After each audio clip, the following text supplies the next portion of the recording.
Hello, here we go. 5 o'clock Monday. That means it's time for Nature's Neighbor. And I'm Josh Carmichael in here in the studio. Hello, Miguel.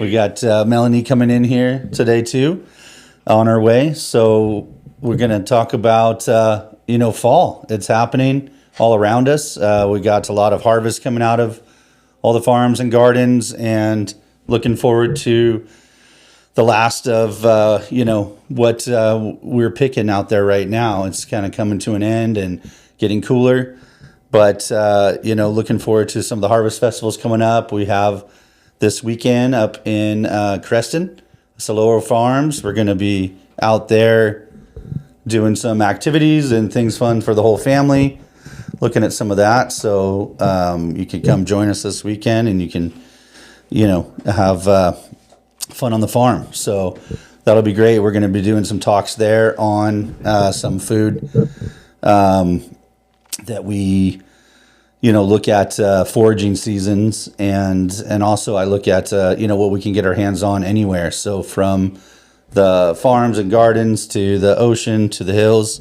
Just was out backpacking, getting some trout last weekend in Big Sur, and so happy to come back to town, kind of. But here we are, back to the grind of things moving along, and pumpkin season is upon us. So we have our friends at Cheeseboro Farm. We're going to be looking at getting some of those and decorating some of our properties and projects that we have coming up with a lot of pumpkins from them.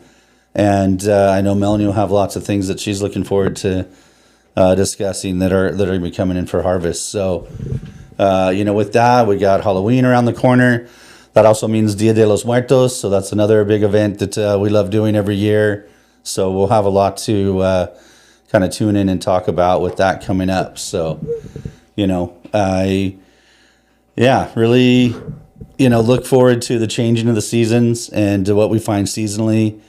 We've been foraging. There's a lot of chicken of the woods mushrooms out right now, so I've been doing some dinners and caterings around that, and around still good fishing seasons. So we've been out spear fishing. Some of this wet weather and things we've had, we haven't had good visibility, so hence the reason we went inland and went up to the trout streams. But it's always something around us all the time.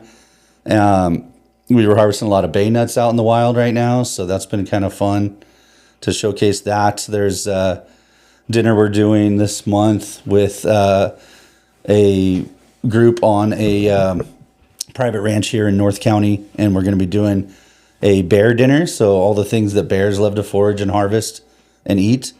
So we're going to be putting on a dinner there with a lot of fresh harvest things, from acorns to blackberries and elderberries and coffee berries, as well as salmon, venison, all the things that we love to eat. The bears love to eat as well. So that's going to be real exciting, and really good time to talk about what is coming up next. So look at planting a lot of things out into the gardens.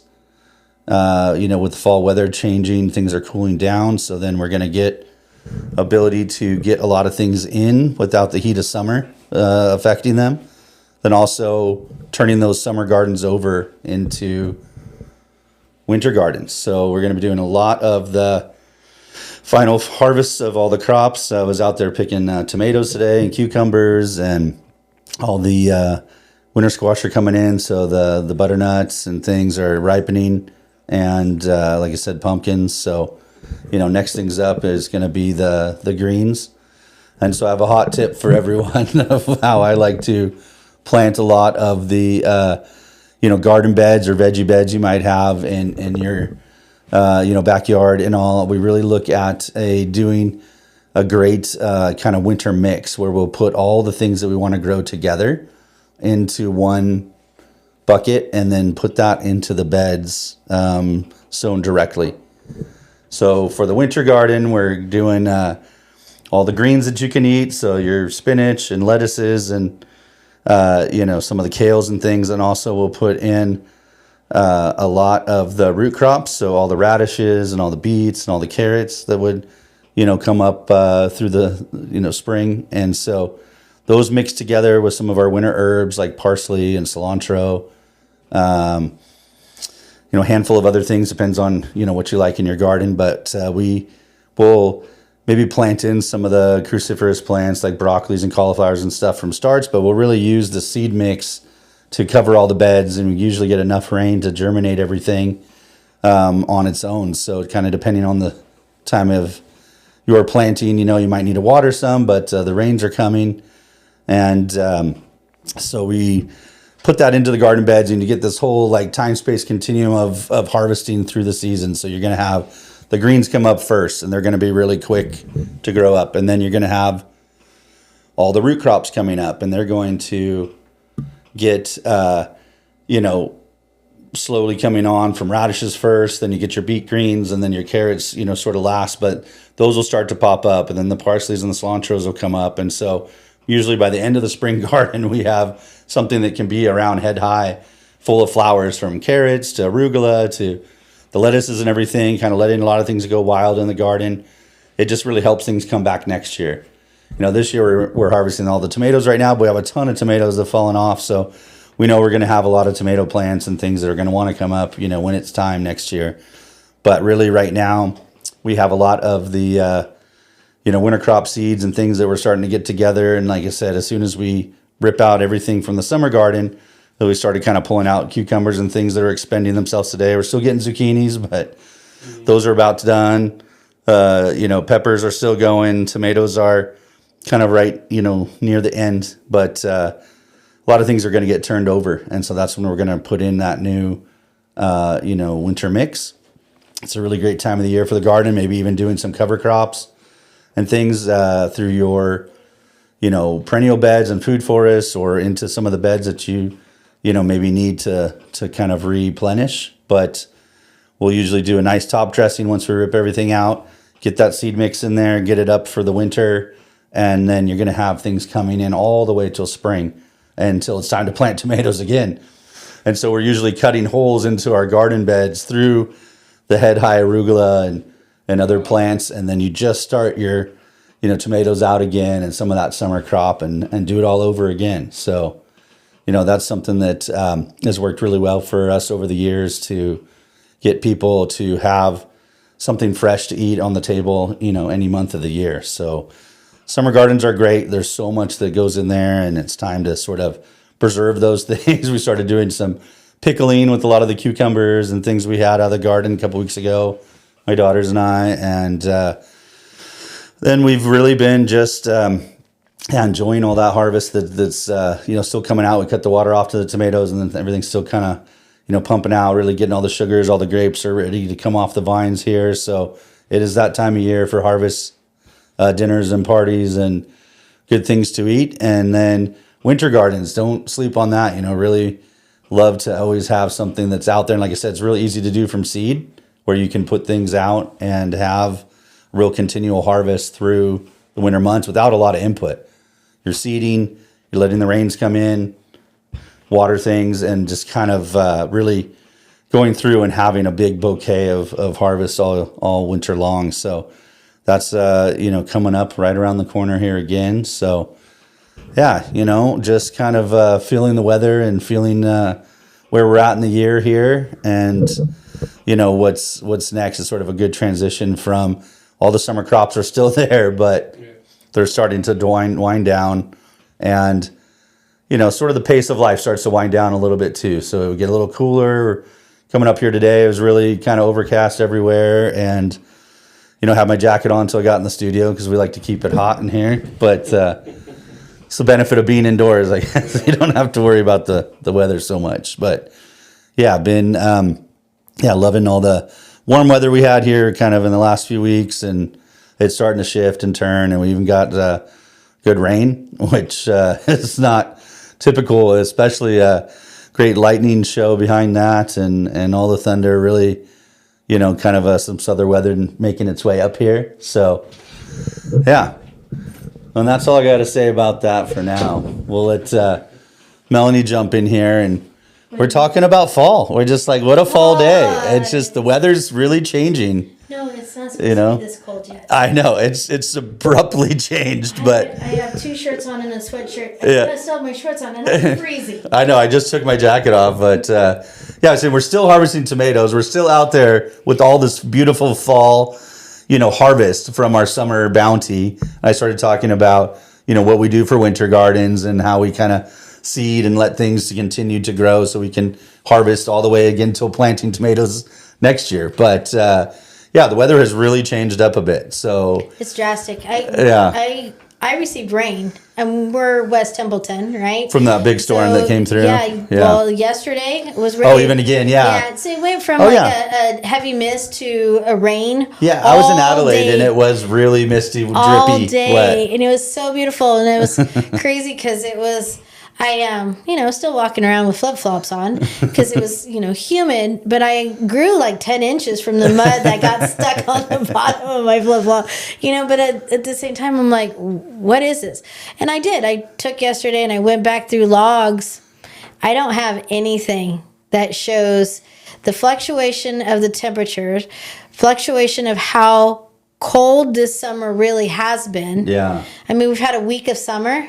Realistically, not a lot of heat. Not a lot of heat. And then that southern storm really brought some cold. And it's definitely showing it in produce rain. Because, tomatoes, for instance, you said you were still harvesting tomatoes. Yeah, but they're not ripening evenly. They're not coloring up. Tomatoes this year, I've noticed, had a lot thicker of a skin than normal. Why? Because they kept their winter coats on them, right? They're trying to protect their babies. I thought that was just me and Los Osos. So I was like, hey. Normally it is. Yeah, our sun golds came out really good, but some of our red cherries. But did you notice how the sun golds have that tartness to them? They're more tart and a little bit more they're more like meaty instead of juicy. True. And that's temperature. It's all. And then what did I do? I went out and opened up some soil, put a thermometer in there, and the soil is already cooling. Wow. So yes, the atmosphere is cool, and we've been cool. But I'm already starting to really notice, like, we are definitely in fall. We are headed to a really fast and quick, abrupt fall. Yeah. I mean, the high this whole week is maybe 70 in the North County, which is crazy to me because we've never been that in September, let alone October. Normally Pioneer Day, which is coming up for Paso Robles, it's our history parade day, all about downtown Paso Robles. The theme is always leave your pocketbook at home and come and enjoy your community kind of thing. But that was in the history. I think you bring your pocketbook and support your neighbors. Let's keep them in business. But anyways, at the trade and barter, welcome. Well, anything that's still income in the state of California's mind, So, normally it's like 90 degrees, and it's always so hot for dressing up in heavy clothes. Yeah, so you're going to have to definitely put some layers under your costumes and things that you're wearing in the parade because it's chilly, know. And so no, I'm shocked. This year has been kind of funny. It's like it's had its peaks and its valleys, but realistically it's kind of sustained and overall crazy. There's not there hasn't been a crazy give yet. It seemed like all the seasons wanted to come on, but they were late. And now all of a sudden we're hitting winter a little abruptly and early in a way. So and I'm might noticing be cold and dry, I think, all winter. I'm noticing the retention of water in the fruit a lot more than I've ever seen. But that truly can be based upon the humidity. It could be the atmospheric moisture that we've been really feeling. But at the same time, it's just different, and I love teaching that too. And I'm glad that, you started this topic off because it's not going to always be the same. Those red tomatoes are not going to always taste the same, be exactly the same. You and I are not going to always be the same, right? Yeah. You and I are changing and mutating and morphing. And it's about understanding that change is happening. Yeah. But at the same time, being open to it because weather does dictate what changes. That's a good point. Like just the nuances of each season. I mean, the grape growers really have that, and they can talk to each season as how much sugars are really, kind of producing or not producing, or, late frost or whatever might happen that year. It sort of goes into the vintage. Yeah. But with tomatoes, we don't usually get that nuance, but it's a great point of like, I was like, hey, if I'm going to be doing certain dishes like raw tomatoes, I'm probably pushing more towards, the sweeter ones or the thinner skin. Anything thicker, I'm probably going to be cooking or doing And they're something more with. already, So no matter even if you have a tomato species that is known for a thinner skin, right? What is it known? It's known because somebody took the time to grow it over maybe 1 year to 10 years, 20 years, whatever. And then they identified the patterns in which it averaged out, right? It said, okay, this tomato averaged out, however many days it took to produce and to ripen, right? And then it overall averaged, a good sweet characteristic, a meaty or juicy, thin skins. Somebody took the time to write that out, right? But does that mean that if you take that seed and you put it into your soil and then you collect the seed from your heirloom tomato to keep it going year after year, is that going to be the same as what that person originally wrote over? And this is where I'm going with this, is the fact of people need to understand what naturalizing is, or becoming adaptive to the environment and where you put your roots at, right? Nature's neighbor, growing from your roots. We grow from the roots that have been planted. But that doesn't mean that we don't shoot offshoots, a root spore or a root growth off to then start something or regional. else. Or regional like out. that same seed where I am compared to where you are. I mean, that many miles apart or that much elevation. You can't grow pineapple tomatoes. I can still grow pineapple tomatoes. Yeah, those are good ones, yeah. I didn't get a huge harvest this year like I did last year. Why? Well, because it didn't get hot enough. Mm-hmm. And that's also the whole concept of naturalizing and understanding your soil. It's not about, I want a garden now, so I'm going to go buy a bunch of plants and put them in there because this is what I want. I want San Marzanos because I do sauce, or I want, pineapple tomatoes because I want slicing. You can't do that when you're in Los Osos. Normally you can do that when you're in North County, but this year you struggled. You struggled big time to be able to get exactly what the varieties that you wanted. And I'll be honest with you, being a multiple species grower and a farmer, I'm noticing it all across the board. I'm not, most people can only talk about, like our guest last week, Neil Roberts of Clavo Wines.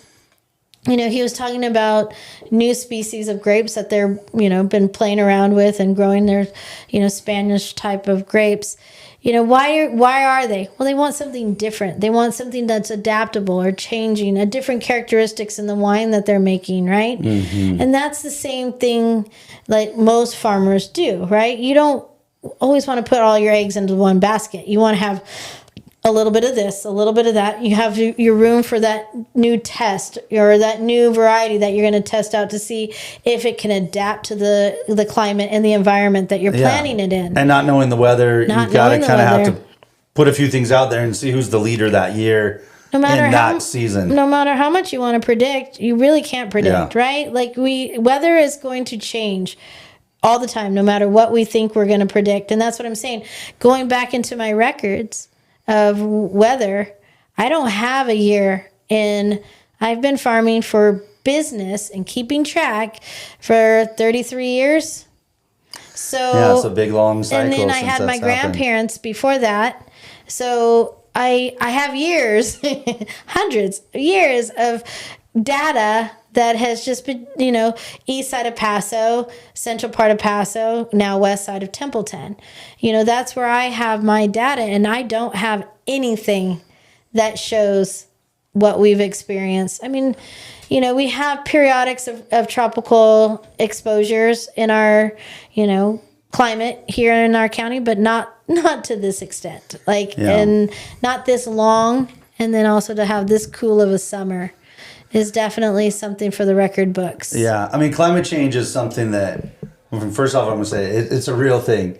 I mean, it's always Climate is always changing. I mean, I have a great book that I learned a lot of native plants from that was called The Changing Climates of California. So following the ice ages over the years, why do you have succulents and conifers in the same county or same area? Because of ice ages receding and growing and all that. Wind blowing, movement, migration. Yeah, what I was going to say was just that, we're looking at it in the atmosphere and everyone's like, oh, climate change, CO2 in the air, all these things. And it's like, well, one of the biggest factors that is not really mentioned or truly measured well is the soil is really what holds most of that carbon sink in. And we've lost so much of our, just sort of resources that way of biomass holding that carbon. And a lot of it is just, we've never had this little of forest cover or plant cover in the world. We're hitting a lot of milestones globally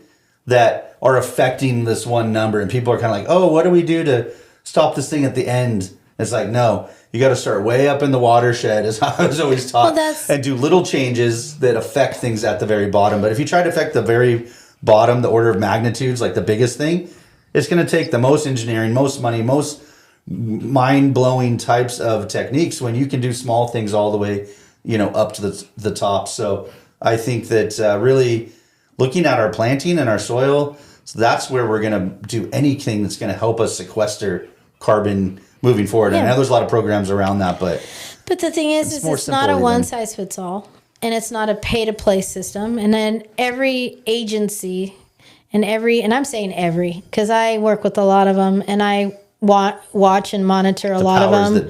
The powers that be. If we keep turning to agencies or government or public entities that are supposed to be, going out and helping landowners in a non-regulatory manner learn about their own soils and yet what do they have to offer? They have nothing to bring to the table at all. I mean, Look at us. Look at our community right now. Like, we are spinning in this funky little circle with, we did not pass a water tax.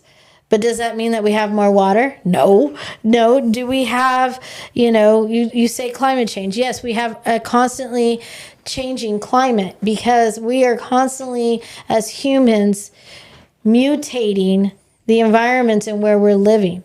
And then we're draining resources and we're moving resources and we're burning things at too much of a high speed, and yet everything's rising and nothing is coming back down, right? Because why? We don't have healthy soils. We have soils that can't breathe. It's very exponential what we do. Very exponential. And we have forests that would also help. They're the lungs of our soil, planet, right? Yeah. And it's okay just to remove them, right? Because we got to build, right? We got to build more houses. But yet we're not doing anything as an individual right now and saying, stop. We need to centralize this and figure it out. Stop the money flow, because money has been available for how long, and it's not been accounted for, and people are been spending things. But what do we have to show for it? There's a property in the Adelaide region that it was the history of clear cutting. Where's our neighbors questioning what's going on now? Where are the restoration and the preservation going on that property right now that was donated? People aren't asking these questions, right? What can you do in your own community to make a difference when it comes to what you and I are talking about? And the thing is like, just want to reverse and go back to the conversation that we're having. Most people don't even understand that just because you want a garden and you want it to taste like a certain thing, or you want it to produce like a certain thing, it's not just planting it in the ground and calling it good. Mm-hmm. It's called, like I said, why did that tomato be known as a tomato that has a thin skin? Because that person who logged that grew it over time, read the soil, understood the soil, played some variances on weather, and it talks about, after frost, before frost, and, and understanding, the characteristics of, how much water. Everybody asks that question to me as a nursery grower. So if I plant this, how much water do I give it? Yeah, I know you get it all the time too, because it's like, how do you answer that question? Yeah, you got to know very the carefully. soil. But you very carefully. But how about the fact that you have to know the soil you're standing on and playing with 100%. to understand where you're going with this. Yeah, people always ask me, like, what's the most drought-tolerant fruit tree? I said, it depends on how you plant it. You take an apple, you have an orchard where you're not putting any companion planting in, you're not doing any, composting or amending to the soils, and you're putting it in sort of this monoculture where there's not enough for it to draw upon to keep water in the root zone. And so we always go in, we have our food forest we love doing. So we're putting an understory to all of our fruit trees. I was just in a project garden today where the oregano is just starting to crawl up the trees and bloom. Everything's just getting really covered over the ground. We have artichokes that were left to flower. So does that garden, that owner that garden belongs to, are they cutting? Are they drying? Are they using that oregano? Because to me, it's like, why are you growing it, right? If you're not going to use it. Right. Yeah. And then, again. Well, then how do you use it, right? Like people knowing, like you're saying, we've been in there cutting the thyme, cutting all the herbs back, drying them so that we have at least that to pull onto when we're not able to run and get the fresh stuff. But, covering the root zone, having companion planting, having the right type of irrigation, having the right type of amendments and components that are going to help that tree be more resilient to drought, to heat, towards those stressors. That tree, same species like we were talking about sort of, but growing in a different condition, is going to be a lot more resilient and water hardy. And so there's so much that goes into everything living because it's so dynamic. And I think that we need people, like you said, I mean, money can't buy you love. It also can't buy you homegrown tomatoes because you have to tend that garden. And so we need people's time. And as we're running out of grant monies, we're running out of abilities to hold funding in a way that's been comfortable. And that's the thing. Why do we need to take accountability? Why do we always come back to that word? Every show we've had probably together is that this is where... Because nature actually forces you to be accountable, because it is a black or white system. You can't pass the buck at the end of the day. If you do not... If you drink all the water, you drink all the water in your basin. Gone. There's not enough money that's going to bring it in. And then the sad thing is nature is something so beautiful and new life, but in a quality of a duration of life, right? Nature provides everything you need. Forever. It has a forever. Forever, but forever doesn't mode. necessarily mean 100 plus Oxygen, years. that 20%. But the thing is we have become a society that all we do is take from it. Yeah. And we don't put back in. No, I think as a whole, we're just so guilty. I think especially in America where we don't really have connections always back to our roots like we've been talking about. Why do we want to have a program? And I was just sitting here giving out gardening advice today because I was like, what can I do for people? It's really on my mind when I have a time to just sit and think about it. I was like, hey, these are great ways. And I was like going from tomato harvesting now to tomato growing again next year because that winter garden is going to span that time. And so before you know it, we're right back where we started at planting tomatoes. How many people do you know that actually grow tomatoes to save seed from their good crop? Yeah. It's fewer people that you could run into on the street. Obviously we have, our network and people that really are holding these places and resources for people, but really gaining more access. So, I was talking about the Harvest Festival we're going to do this weekend, and just being able to look at this time of year of sharing foods, holding foods, canning foods, preserving foods from the summer, getting our winter squashes off, pumpkins coming. I'm really excited to go to Cheeseboro and get, pumpkins for projects coming up. Everyone wants to enjoy this time of year because it represents that bounty. And so I think that it's a great time of year for people to really understand and take part in where these things are coming from. And understanding pumpkins and too. what we need. The 1st of October is when the Cheeseburros actually open, Yeah. right? They always open October Couple more 1st. days. A couple more days. It's almost there. And that's this is a time of year that people do tend to think about farms more often, right? It's kind of this chill and cool down time, go out and see the pumpkin patches, kind of have this concept because the biggest food holiday is coming, right? Sure. The biggest food holiday of America is coming, and that's Thanksgiving. And when everybody wants to prepare the same recipe on the same exact day, approximately about the same exact time, and they can't figure out why it's so expensive, and they can't figure out why the things are missing. Why the things are missing, But they heard somebody, some grocery store was giving away a free turkey. Never once did they ask how old that turkey was, but they're giving a free turkey away. And I'm saying this optimistically in a kind of sassy way, but I'm at the same time it's like, can't we be thankful every day? Can't we do recipes with family more often like I said, or this friends whole more season often? really gets to me because we cannot help but pull so much food out of the gardens right now. So I think you're right. Like harvest season is such a long period, and I love with my family, and I guess when you get closer to like New Year's and over sort of Christmas and December holiday time, it's like everyone does have a little bit different cultural kind of take on food. We do a ton of seafood right at the end of the year. It's always the close of fishing season. We're trying to bring everything in.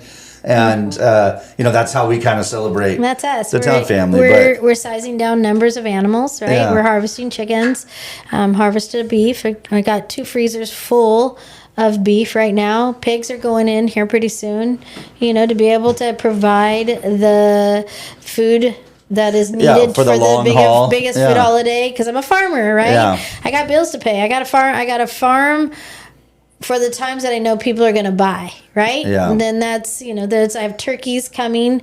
We have a ton of fresh turkeys right now. But the funny thing is, people don't realize that by Thanksgiving, all the turkeys are harvested. Yeah. And that's Food's normal. running a little thin, especially you live in colder climates. No, yeah. I mean, back east, look at all the stuff that's going on back It's east. covered in snow by that time. Yeah, and so but even in California, we're doing it now. We're starting, because it's not about when that holiday actually falls. Even though I'm growing or raising for that time, it's not about that day. It's about when the soil allows it to be ready, or when the animal is at the right age or the right health to go into the food. I mean, it's all about the quality and the duration of the life, not because of the quantity. It has to provide quality of nourishment before I'm going to harvest it. And yes, animals are harder, right, for me to make that decision.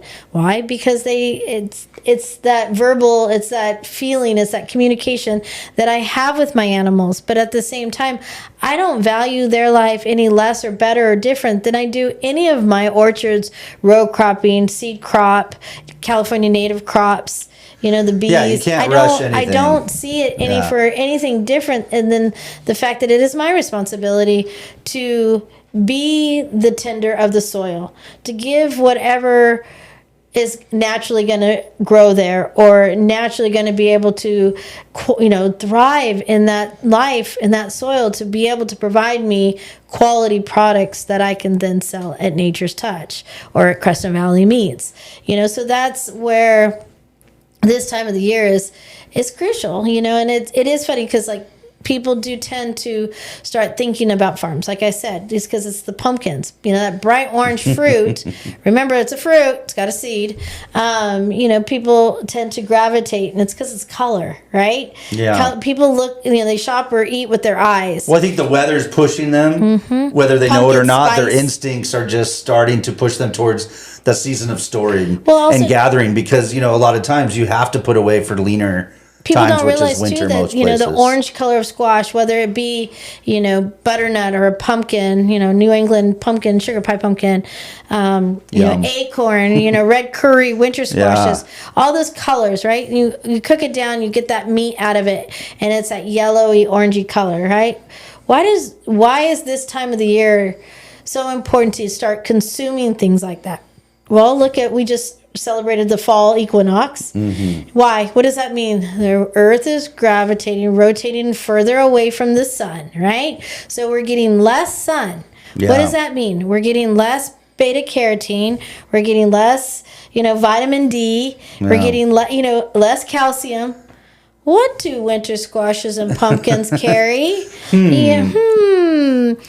why does the planet work this way? Why does the earth give us exactly what we need when we need it? But is it that you're supposed to eat it all the time? No. You got other things. You got your seeds being harvested, like almonds and walnuts and pistachios, all of those things, pine nuts. If you're on the east side of our county, pine nuts can actually still be harvested from our native pines. Yeah, I've been out there. They're beautiful. Dad picked a lot of manzanita berries for some of the Chumash aunties this week. I'm going to visit them, and one of them loves these big berries, manzanitas for the jewelry that the bead can make, and some loves the skin for making jam. So it's like get two presents in one. Do they dry them first, or do they just press them? They're dried on the vine right now. Okay, yeah. So we get them, and then they just take the skins, and even with that, you can make jam. And then with the berries or the seeds, especially on these bigger ones, it's like, oh, that's a nice big bead that I can drill. So there's a couple of times that I've actually cooked down manzanita berry, and I'll be honest with you, why I was doing it was because of severe cases of poison oak. The Indian family told me that manzanita juice will help pull out the tannins of poison oak out of your. So I was playing around with it. I was making a salve with beeswax Yeah. and olive oil. But it's funny because, I mean, you've harvested them.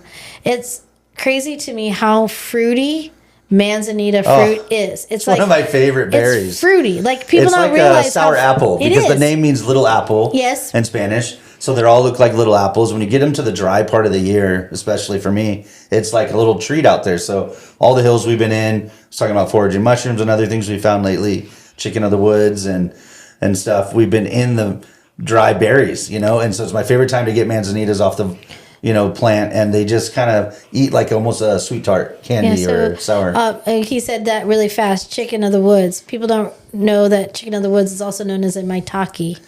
So mushroom. So I'm just translating it into a different language for you. Yeah, but, funny with common names, it has different names. And hey, that's been my first season to harvest that, which has been awesome. Being a grower as well as a provider, a broker, moving all these different foods, not only from my farm but from others. It's fun to and then standing in front of people that walk in with these ideas of recipes that I'm going to throw this out. I'm creating a group or a club that we're going to start doing seed exchanges, recipes exchanges, tools, like simple garden tools. Sounds great. Simple kitchen tools. For instance, how about the fact that I said seeds are being harvested, right?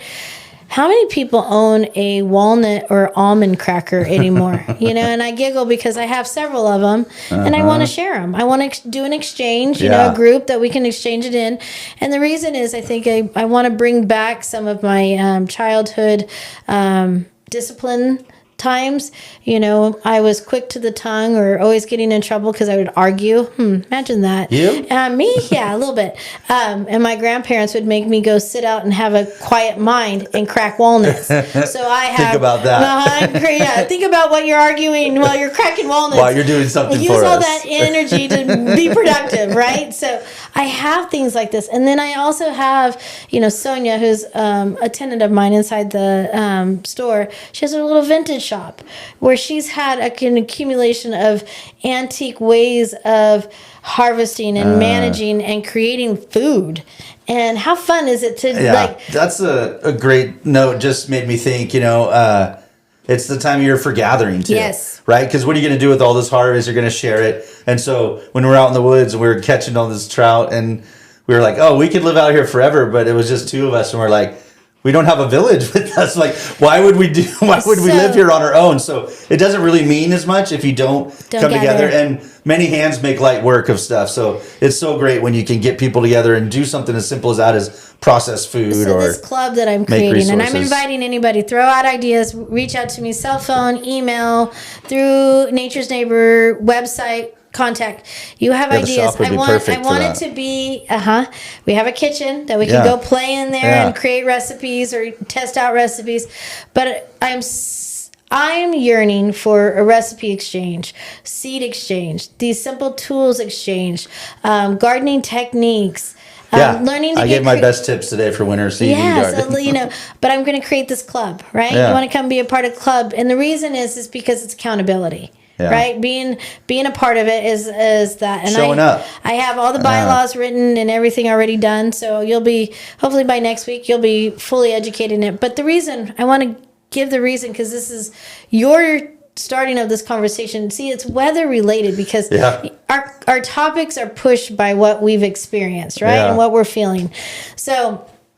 This came to me because I was listening to a Food Matters podcast, and so I know a couple of these ladies that have been men have put on this network of farming and food. But one day I was in the car for a long time, and I turned this podcast on, and it was a beautiful lady, and I can't remember her name, or I'd share it. She's from back east, Jewish woman who grew up in somewhere north of Tel Aviv, and she. Grew up in a time in Israel where everything was common. You shared the common car, the kibbutz, the farms. Yep. The farms were everything was shared, right? And she grew up dreaming of being an American, where she could own her own car and she could own her own property and she could own her own garden and she could make the recipes that she wanted to. Right? Like this is how the podcast was like. how she started out. And I'll be honest with you, her voice was like incredibly soothing. Nice. Right? And her ability to be able to communicate and write has stimulated to her to be where she's at today. And now she's a chef and somewhere back east, probably New York, I think is where it was. But what are the recipes that are her staples and what she tends to ground herself from and then grow from those recipes? And that was the communal kitchen. You know, when they only had 5 ingredients and they still had to feed 150 people in the community. You got to make it all go far. They had enough, but they only had 5 different ingredients. Yeah. How do you feed people that, you know, this huge table of people, how do you feed them and create recipes that would nourish them and that they would be able to, you know, sustain their community, you know? And yes, they had the baker, they had the shoemaker, they had the, you know, they had all of these, you know, resources within their community. But some of the recipes that, you know, and then how, what still is instilled in her and what she craves being a, you know, business owner and a, you know, successful business owner and here, there, and everywhere in her world is the sense of coming back to a community kitchen, whether it be now she misses somebody's home, right? Yeah. And it's gathered with friends and they get creative with what they have instead of thinking, oh, I'm going to go to this grocery store or this grocery store. Oh, it was too expensive there. I'm going to go to this grocery store. Yeah, without regard to season. It had the right label. Yeah. I bought it from that grocery store. She's like, I am so tired of that. And she goes, I don't feel good when I eat and I shop like that. Why do I always feel good when I get creative with what I have? Yeah. And share it with like people you said, I it's love. giving you what you need in that time of year.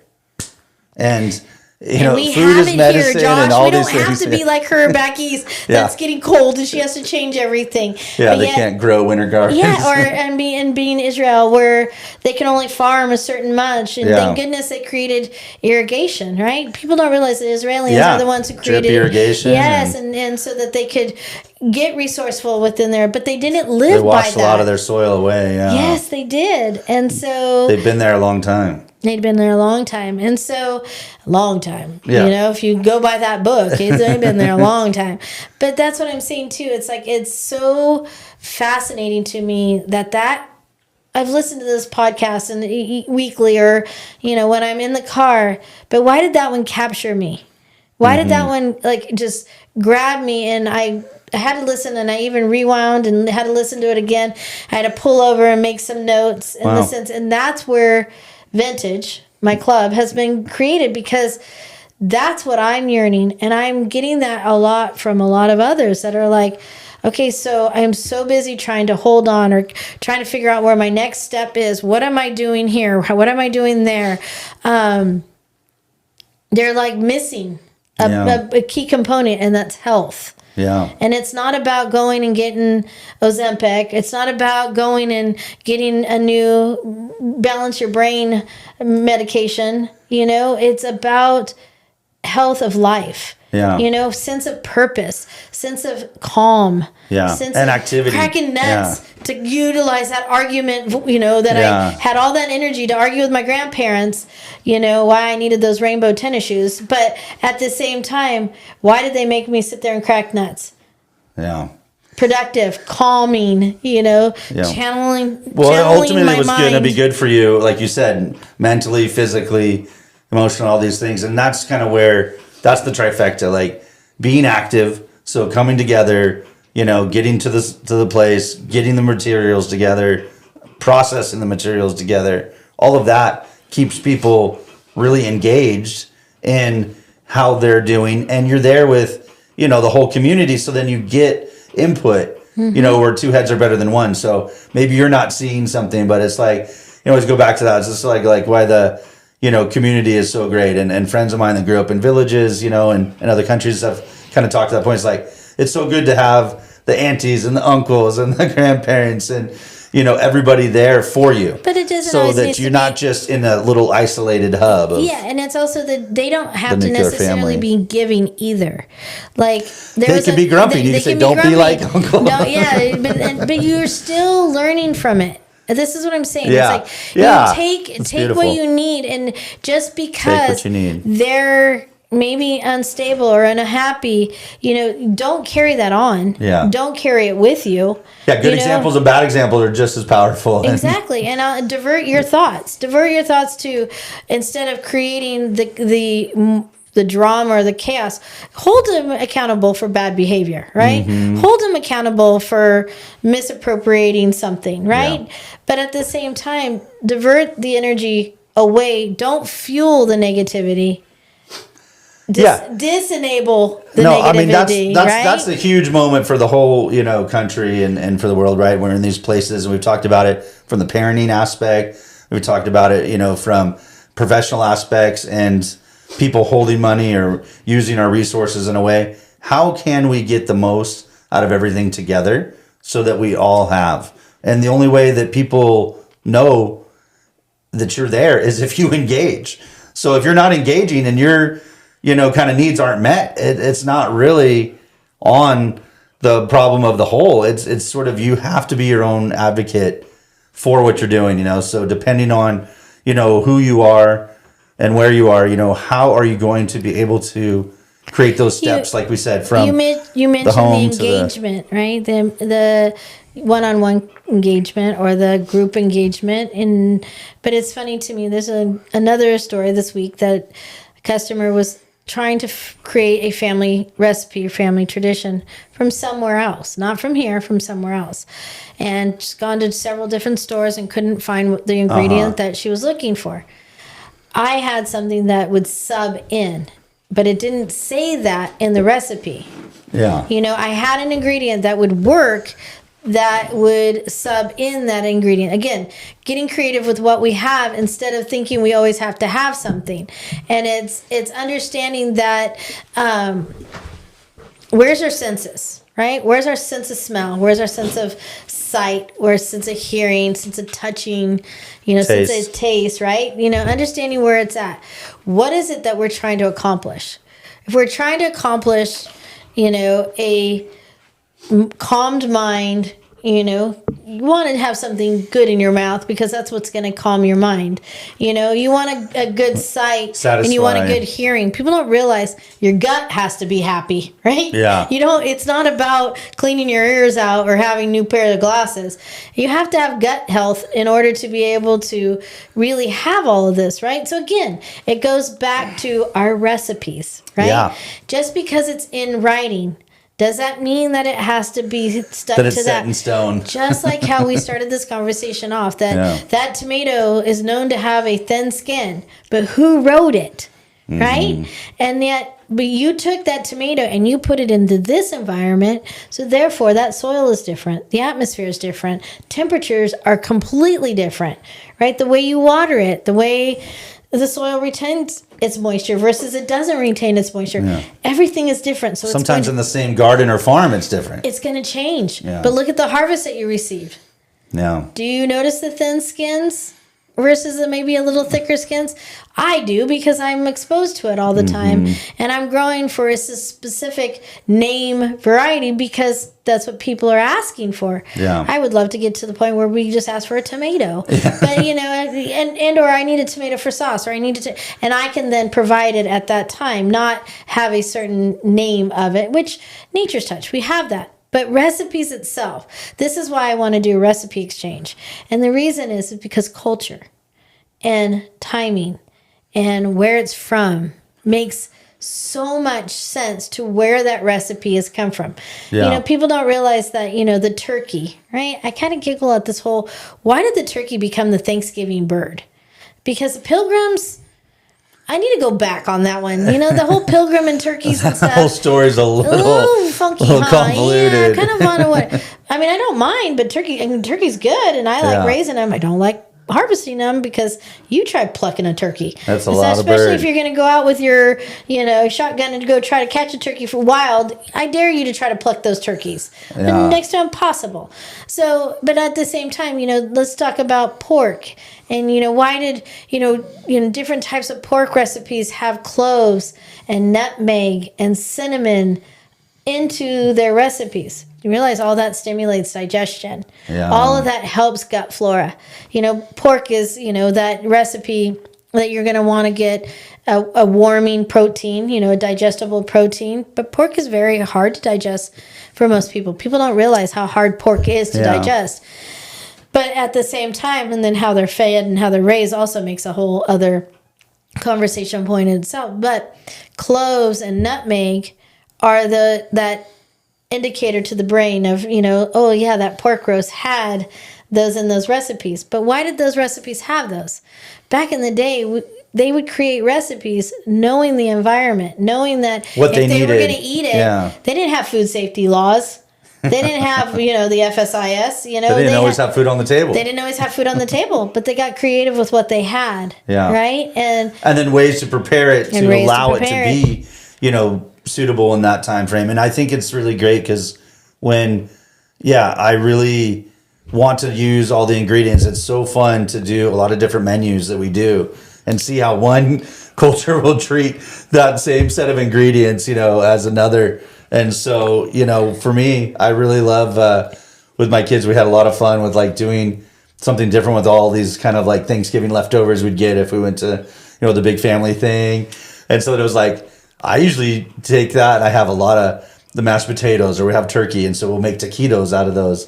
You get your taquitos, and then it's avocado season, and it's lemon and citrus season. So then we're able to do a lot of things with the leftovers that kind of change that whole cuisine up, where you're not just stuck in that same thing. Yeah. December 1st is tamale making. Yeah, it's real classic. And, all of us will. So whatever meat you create something, right? But we'll always have turkey tamales because we always have leftover turkeys, right? Yeah. And all of us are we're giving those away. Yeah. we're going to keep the other ones because all of us by December 1st, we're all tired of turkey, right? So, exactly. But in our culture and in our home, whether it be Clint and I's home or with my mom and my grandma or my aunts, nothing ever went to waste. Yeah. You had to get creative with everything that you had. Whether it be a financial thing, yes, everything is financial. Whether you think you have it or not, everything is financial. And why would you want your food source to ever go to waste? Yeah. But at the same time, for us, it was just being resourceful. It was, why would you cook a whole chicken and then not make chicken broth out of the carcass or cook it down to the point where it then dries out and becomes bone meal, right? And that's why I love put it in the soil. Indigenous friends and the aunties, they're like, oh yeah, bring me the skins from the berries that we made the things from, or bring me the bones from that animal, we'll make it into scrapers, or we'll use it for jewelry or something else, and antlers. So there's always so much that can be used, and in so many ways too. Mm-hmm. If we are more engaged and more accountable for, where we're getting our resources, how we're getting them, what we're spending our money on, and where, and then, things are going to only inherently be exponentially better. And I think that's the hope I really hold out for passing a good message to the world, is that our problems are exponentially worse the more that we push on these certain things in our environment, like we said, stripping our soils and exposing so much to, that kind of devastation. Whereas if we start to put our hand towards rebuilding our water resources, building our food resources, building our natural resources of, our lands, then you're going to have that much more abundance. And that is really what wealth looks like, over the one more conversation I had with a customer this week, and I want to throw this one at you because it's pretty funny. So, the whole discussion going on right now about Tylenol. It's become a joke. And I mean, it's not a joke because it's awful that did your mother use Tylenol while she was pregnant with you?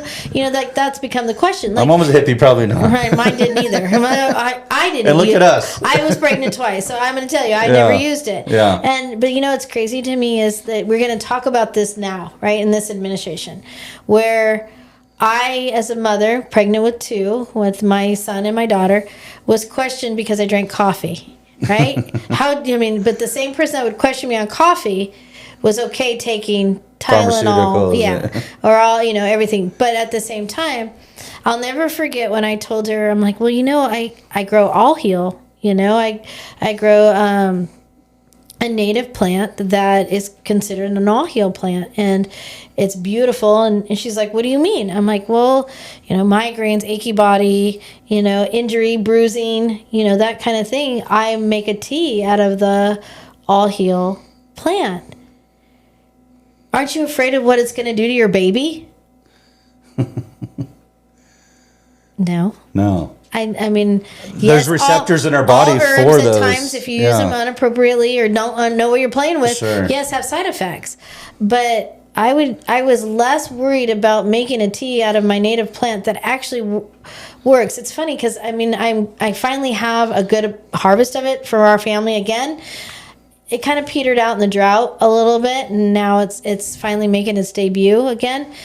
And it's funny because just making a poultice out of that, with just simple aches and pains, making a tea, wow. Yeah. Soaking it down in olive oil and making a tincture with it.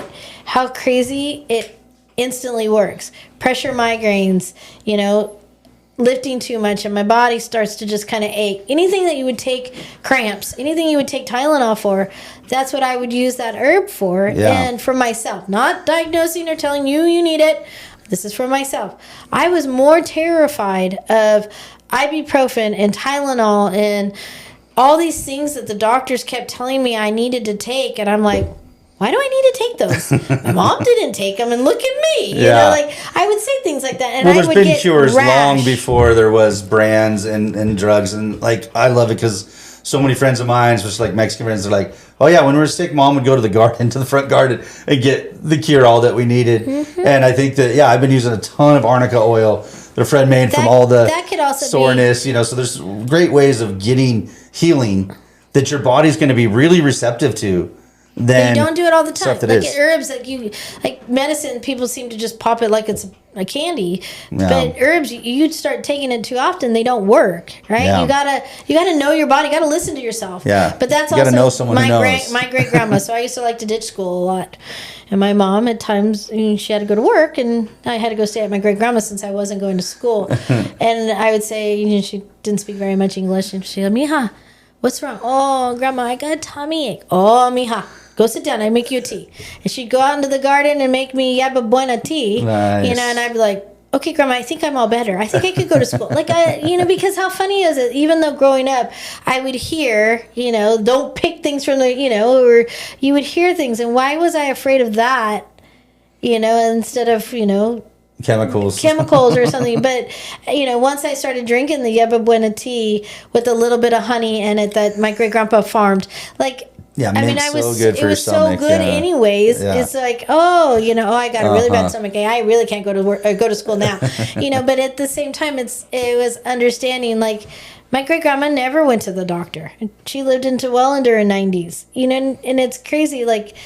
My grandma, her daughter is 90. And she goes to the doctor now, but she says it only goes there to stress her out, But at the same time, I had a grandpa that lived well into his 90s. And, the doctor came up to my uncle's when he had a stroke in his 90s. And the oncologist met them in the hospital. My uncles didn't even know who he was. And they're like, called him, that old guy, I'm shocked he lived this long. I diagnosed him with cancer many years ago, and he was refusing to do treatment. He's like, I never would have thought he would make it this long. I guess maybe that's my genetics, so maybe that's why I'm like I am. But I always just want to look at what I can do myself and allow nature to take its course, because it is very black or white. But at the same time, nature's course is beautiful. You're always going to be able to take natural things. We're always going to be able to be connected to the earth, to mother, to these things. That's why I think we really are trying to hold the place for these things that still exist, because they've replaced almost anything that we could do naturally with something synthetic or food things that they've been able to make shelf stable for too long, hundreds of years. But really, we need to see that natural things is such a great economy, of scale or of return on investment, because you're going to get so much more back than you can even use. Yep. I could not harvest as much food as I can ever grow in any one space with everyone that's hungry or wants some or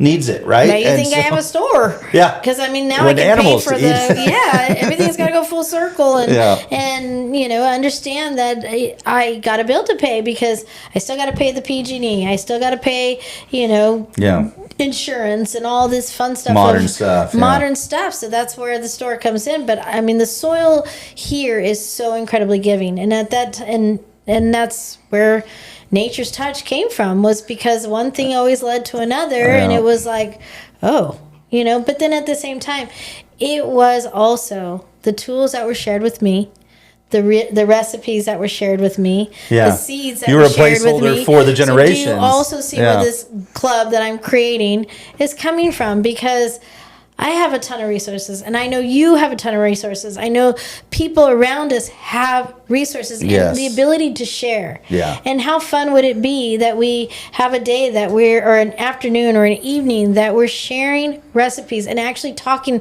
and having Yeah. people like you and I there And learning that can something say, new. okay, that's seasonal, that's this time, but during this time, this recipe calls for this. Let's sub this in because that's in season now. Exactly. How fun is that? Oh, Yeah. you want or a adapt it into this region. Maybe the recipe's from farther you away, want a like you protein said. dish, and all the news is talking about the screw worm, and beef is this and beef is that. But you know what? Yeah, you might not get a ribeye, but let's talk about all the other cuts and how to properly cook them. Yeah. To be able to get you the nourishment, the proteins that you want, and the flavor. Because remember, in the mouth goes, you know, the overall sensories, right? Yeah. You gotta. Yeah, you your tongue's the roadmap for the body. Roadmap for everything, but the gut is going to help the mind be able to keep producing. Yeah. So we got to be able to balance this out. Stay tuned. Native Vintage Group is coming. it. I am Yeah. super excited because I have a couple of people that are critiquing it and making notes and adding suggestions to this club, and it's super fun because at the store is the perfect location for Yeah. it. And also we're gonna have the ability for pop-ups of just different Yeah. businesses that will also complement in the system of this. So Yeah, I'm I love excited. That. Yeah, I love that.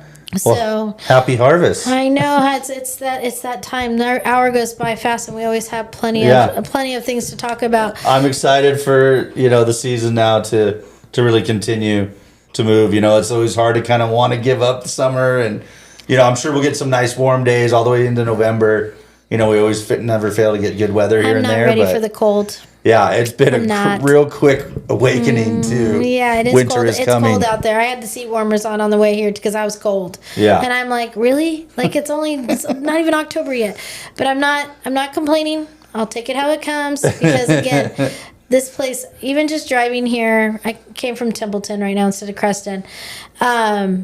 This place is still beautiful. Every It's day. raining on our ranch still right now, and you can see it hanging on the on the hills over there, and it's just stunning. The sky is beautiful, and so I'm just super grateful. And then again, just Yeah. thank you for everybody reaching out. I've had quite a few people just saying thank you, that they look forward to our show, and Oh, that's great. I'm grateful for that. So keep Yeah. it up, and like I said, give us topics if there's one thing. So, Facebook, Teresa Lees says, first one, she says, please keep Slow Permaculture Guild in the loop for your exchange club. Yeah. Would love to share information about Right it. on. Second Hi, comment Tree. she made. Hi, Tree. Second comment is it going to be called Native Vintage? They should include Native people, food culture then.